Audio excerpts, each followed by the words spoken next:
Espace TV, le 22h.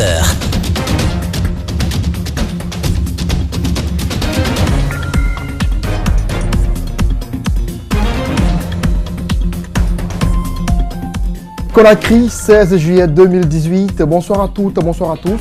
Bienvenue dans le 22h. La marche pacifique annoncée par les forces sociales de Guinée n'a pas eu lieu.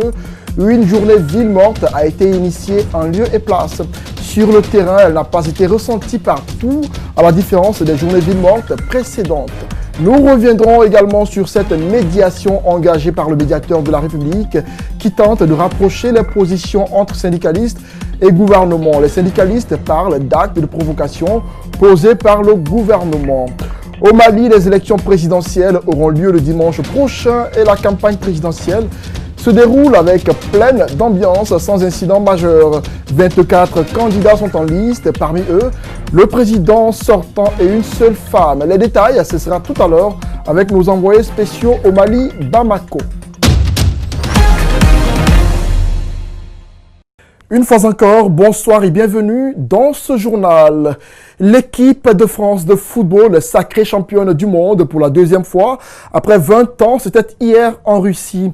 Des milliers de supporters se sont rassemblés sur les Champs-Élysées pour célébrer le retour des Bleus de la Russie. Les nouveaux champions du monde ont descendu la célèbre avenue à bord d'un bus avant d'être reçus à l'Élysée par le président Emmanuel Macron. Félicitations donc à la France pour cet exploit réussi.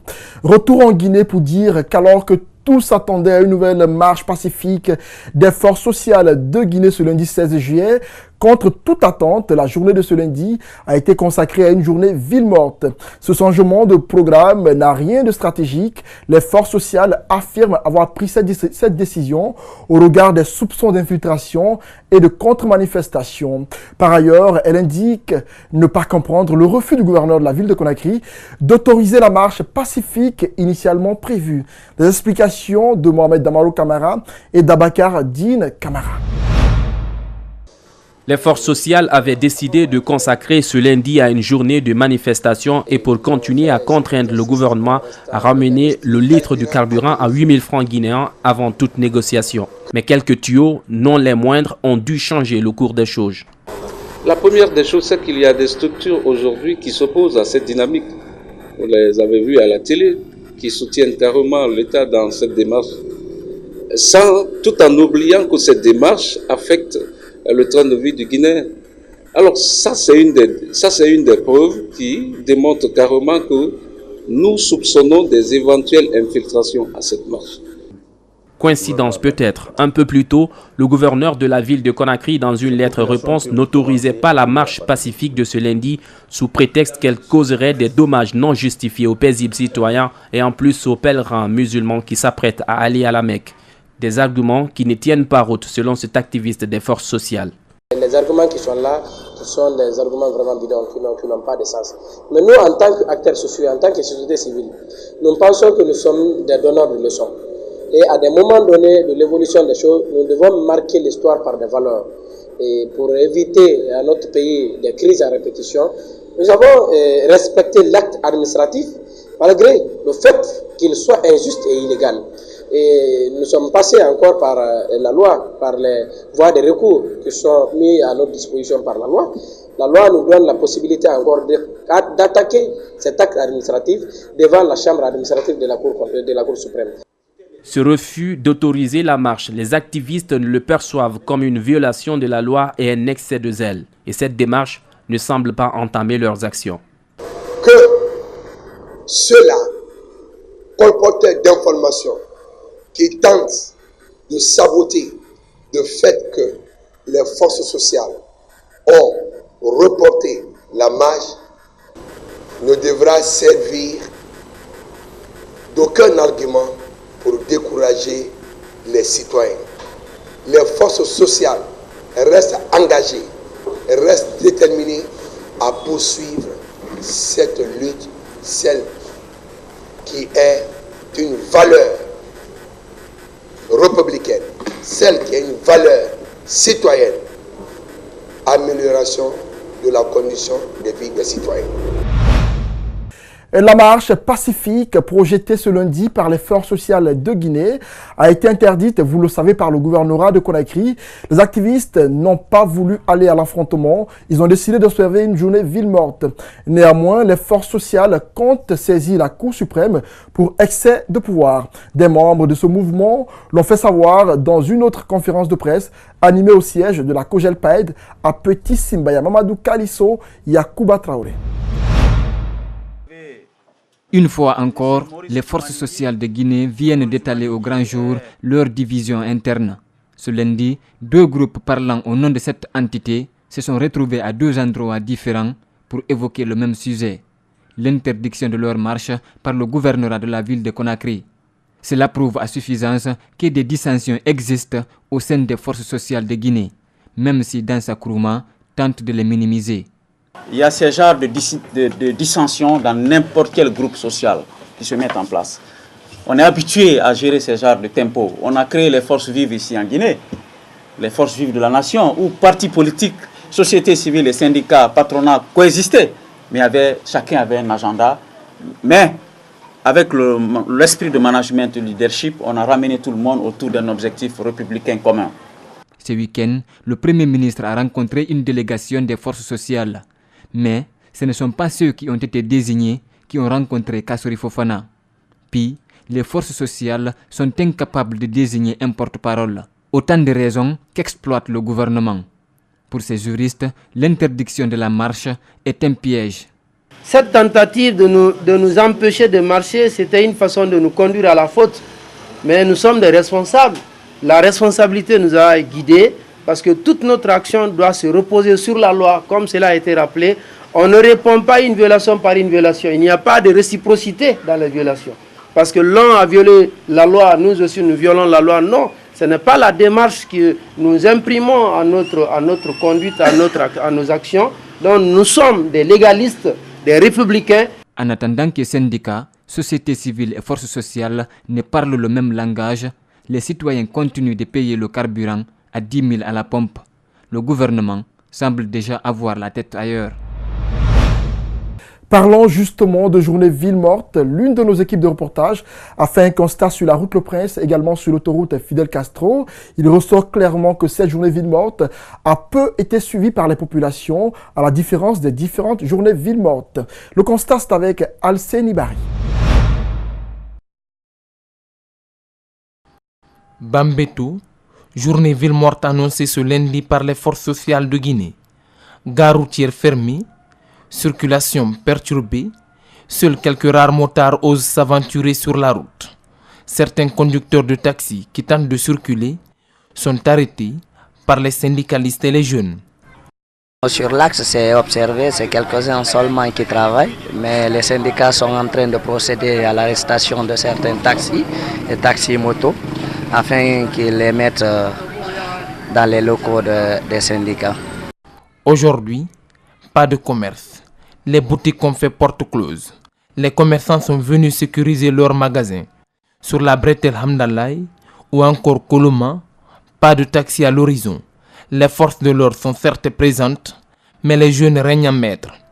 Ces pierres témoignent des échauffourées qui ont éclaté à 9h entre jeunes, syndicalistes et policiers lors de l'arrestation des minibus qui étaient en circulation. La police a interpellé un syndicaliste et un vieil homme. Il y a eu des jets de pierre entre les jeunes et les policiers qui ont tiré les gaz lacrymogènes.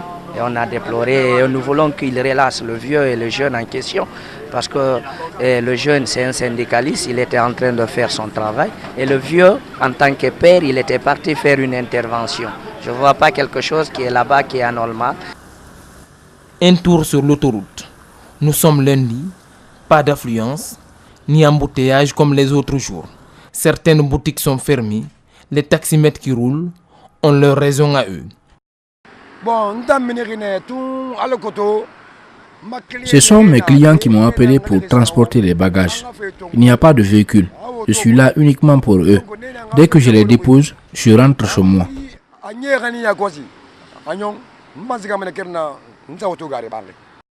Difficile de rester chez soi si l'on ne vit que du quotidien. Bien qu'ils souhaitent suivre la ville morte, Ce jeune est obligé de se rendre au boulot pour chercher la dépense du jour. La ville morte, moi je n'ai rien compris d'abord pour le moment parce que les choses ne sont pas faciles pour tout le monde. Parce que nous, surtout nous qui sortons le matin, sortir, chercher à manger et retourner à la maison le soir, donc c'est un problème qui est un peu difficile. Donc ce n'est pas tout le monde qui peut digérer l'affaire. Donc quelques-uns qui peuvent digérer et que nous, qui n'avons pas encore, n'est-ce pas, ce que nous cherchons, c'est pas facile. Tu n'as pas une prise en charge que tu peux penser chaque fin du mois que tu peux récupérer. Donc c'est pas facile pour toi directement de rester comme ça sans ville morte. D'autres manifestations sont projetées par les forces sociales les jours à venir. Les syndicalistes parlent de marche verte dès ce mardi 17 juillet.